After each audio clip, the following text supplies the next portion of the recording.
Hello, extreme close-up of me. I'm going to show you how to get this look. Let's jump straight into it. So I'm starting with the base. I'm going with a really nice light sheer base, but if you want to amp it up and use a fuller coverage, you absolutely can with this look, but I'll get into the concealer in a minute. So this next product I actually use as a double concealer.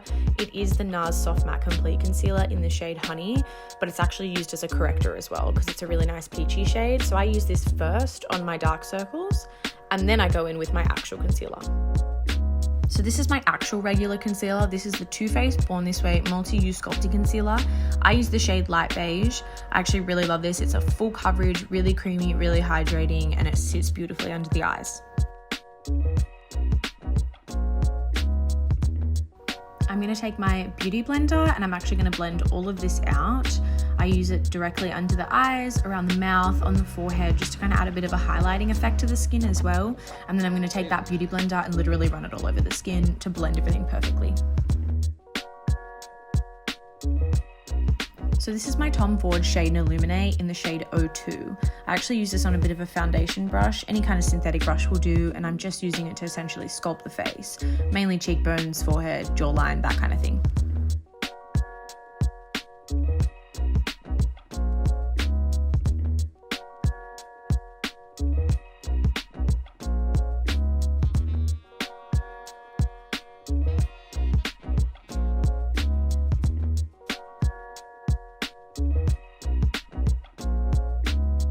Okay, so for highlight, I'm using the Marc Jacobs Beauty Dewdrops Coconut Gel Highlighter.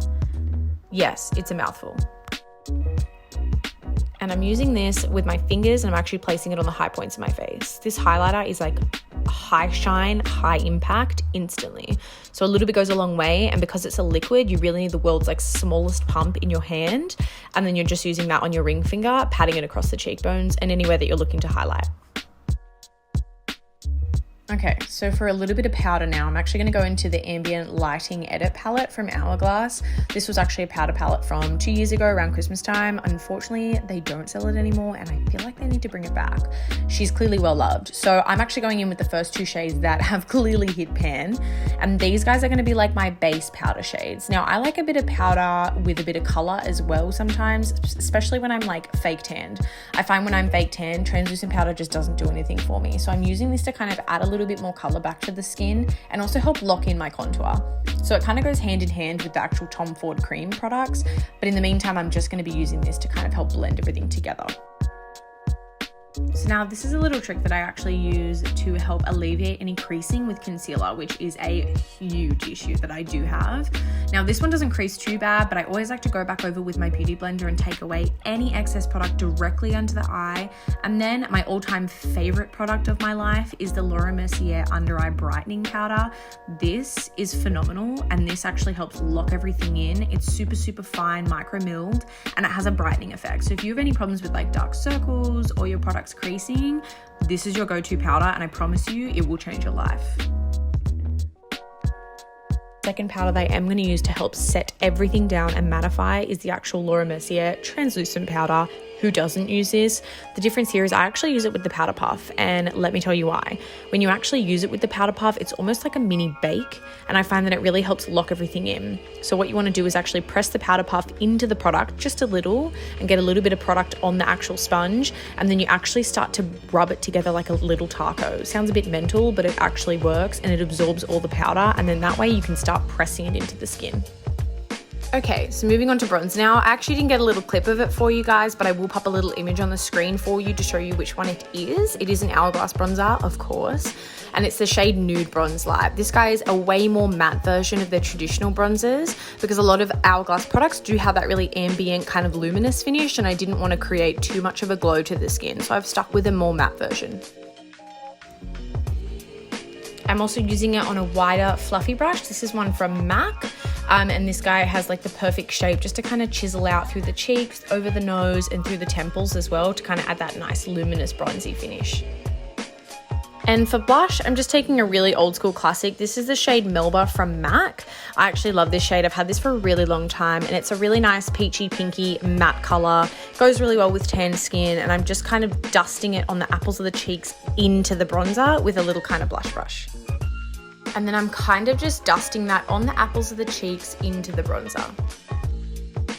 And then finally, to lock everything into place, which I always reach for, a mist. This guy is the MAC Mineralized Charged Water Spray. I normally use Fix Plus or any of those, and then I literally like drown myself in 5 sprays all over the skin, let that kind of absorb in, and then move on. Okay, so moving on to brows, we're gonna get a little more up close and personal. I'm taking the Anastasia Dip Brow in the shade Soft Brunette, and I'm actually gonna use this in a very minimal way. I'm taking it on a fine little angled brush from MAC, and I'm actually gonna use this to kind of feather in tiny little strokes through the brow hairs. And then just continuing on the other side with the same idea, I'm kind of just stroking little fine lines through any gaps that I do naturally have. I have quite a full brow, so I don't need a lot of product, and I'm definitely not looking to add like a full blocked in brow. And then finally, I'm just running a little spoolie through the brow hairs as well, just to make sure nothing is looking super harsh and everything is nice and pushed up.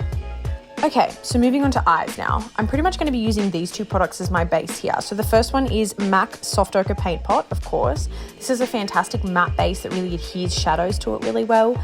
And then we've got the Urban Decay Pencil Liner in the shade Stag. Okay, so now we've kind of laid down a base of primer. You can use whatever primer you want. I just prefer that this one actually has a bit of color to it, so it helps block out any natural colors in the eyelid. But now I'm actually reaching for my Natasha Denona Bieber palette. I'm actually going to be using the shade Tusk, which is a nice beige, to help lock in that primer and set it all down. Okay, so now we're going to be taking that Stag pencil from the beginning, and pretty much what we're going to be doing is outlining the shape that we're going for. So for me here today, I've actually followed the natural contour of my eyes. My eyes are actually quite almond, and they're slightly rounded in the center. So for me, I'm actually going outwards in the natural shape, and then I'm going to be connecting it to that contour line. So now you can see that I'm just currently taking the pencil, kind of guiding it up to that natural crease in my lid, and then I'm also kind of using my finger to help blend out those edges as well. So if you feel like it hasn't gone up high enough, honestly, take your finger and drag it. These pencils are so creamy and so workable.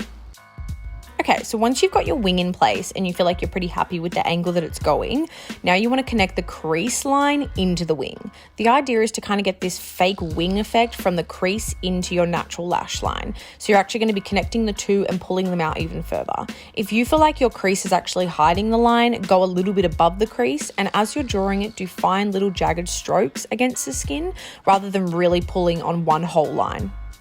Okay, and also don't be discouraged if you feel like the lines are looking really messy or jagged. You are going to put shadow on top of it, but if it's really bothering you, like I know it would me, literally take your finger and just blend it away. These kind of pencils, because they're kohl pencils, they tend to have that playtime where you can move around with them. So don't fret if you feel like it looks a bit odd. Okay, so now I'm taking a small little bullet brush, and essentially what I'm doing with this is just to help blend the edges. I'm running it directly across all of the lines that we've created here with a really light hand. And then finally, once you're kind of happy with the shape and the density of the pencil that you have created, I'm now taking a flat shader brush and we're going to start using the shadows. Okay, so now I'm dipping into the shade Seed in the Natasha Denona palette again on that little flat shader, and I'm actually going to start packing that directly on the outer corner closest to the lash line. Not bringing it up just yet, but I'm now going to start layering the colors. And now, without picking up any more product onto my brush, I'm actually using whatever's left on there, and now I'm just kind of lightly sweeping this brush along the crease shape that we've created. And then finally, I'm literally taking a completely clean, fluffy brush, and I'm just going to dust over everything to make sure that the edges are super seamless. Okay, so now we're going to start layering lighter colors on top of the darker colors to help blend those edges. I'm now taking the shade Pasha on the exact same brush, and I'm starting to layer just that smidge above where we've left the original color of Seed. So now I'm actually bringing this color up into the actual crease. So we are layering along the line that we've actually created with the pencil. Okay, so now to really deepen up the crease look that we've got going, I'm going to take the shade Spot on a really small tapered blending brush, and I'm actually going to run this through the entire shape that we've created.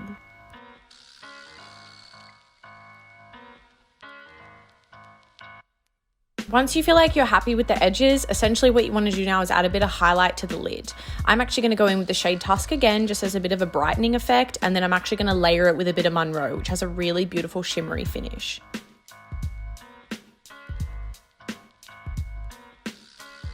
Okay, so now moving on to the bottom lash line. I actually start heavy with my lower lash line and then move to the lighter shade. So I'm going to literally take a small little smudger brush and I'm going to pick up the shade Spot, and I'm actually going to start rubbing this into my lash line. And then now to finally layer with a lighter shade, I'm actually going to mix the shade Seed and Freckle together to actually help kind of blend out the very edge of that spot underneath the lash line.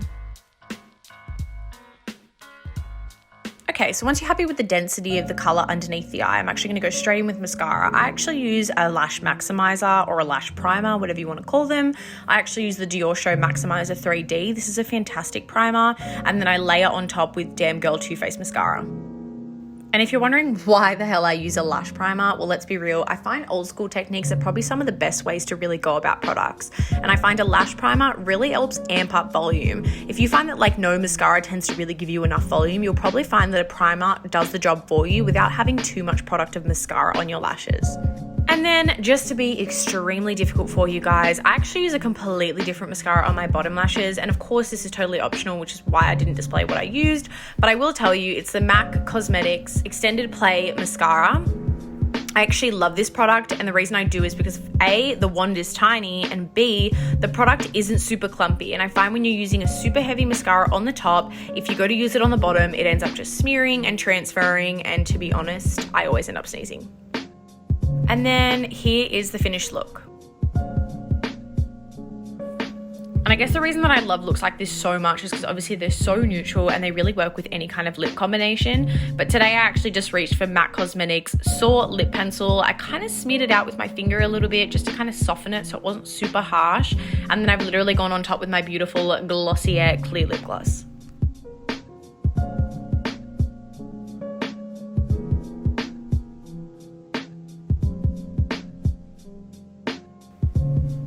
And then here's the finished look. Now, I do dare say that this would definitely be a look for the lounge room or the dining room or the kitchen. I mean, really anywhere in the house, right? At this point, I'd even just walk out to my front yard just so my neighbors could see me. But, you know, you do you.